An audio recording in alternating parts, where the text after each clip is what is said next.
Why are there so many missing black fathers? I was reading an article recently in which one of my favorite actors, Denzel Washington, says you can't blame the system for such high rates of incarceration among black males. Instead, blame upbringing and fatherless homes. This struck a personal chord with me. Growing up with no dad around and knowing how hard it was watching mom do the work of both parents and depending largely on my grandmother and grandfather, I have to agree with what Denzel is saying here. It's been proven through countless studies that two-parent households produce children who are way more likely to succeed at life. In other words, kids who will be far removed from poverty and prison when they grow up. So why are so many black fathers not sticking around to help raise the next generation? And before somebody says, but there are a lot of deadbeat dads in other races too, let me stop you there, because that's a deflection. That's irrelevant.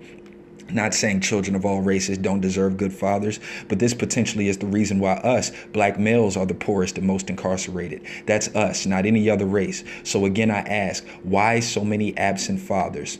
I'm going to answer that question with a few more questions. What else do black males have more of than any other race? Years of being enslaved in America. What's a slave? A slave is property of his owner. Whatever the owner says goes. The slave has no power, the owner has all the power.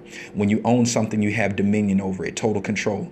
My next question, for the 250, some say more years when the black man was stripped of his ability to have power in this country, when the only rights he did have was to make other men powerful, when in the history of this nation was that balance of power returned? In what form? And don't worry, I'll wait.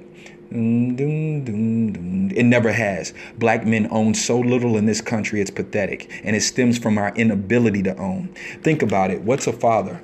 A father is the man of the house, the mighty lion who's expected to provide for and protect his family. In the confines of his home, he has dominion. He has the power. But the black man in this country has never known power. He hasn't known ownership on a large enough scale to combat the slave mentality that was forced upon him by his owners.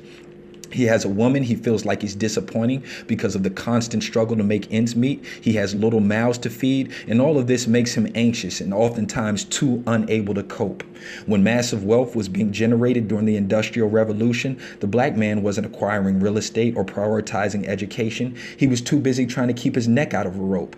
And they spin it to try and make it look like the black man is inherently incapable of being a good father, like we were born with a bad daddy gene. And we obviously know this isn't true because there are plenty of good black fathers out there. But for so long, they looked down on us like boys, forced us to obey like boys. Instead of calling us by our name, they called us boys. So the way I look at it, until we have a redistribution of power in this country, grown men will continue to act like boys.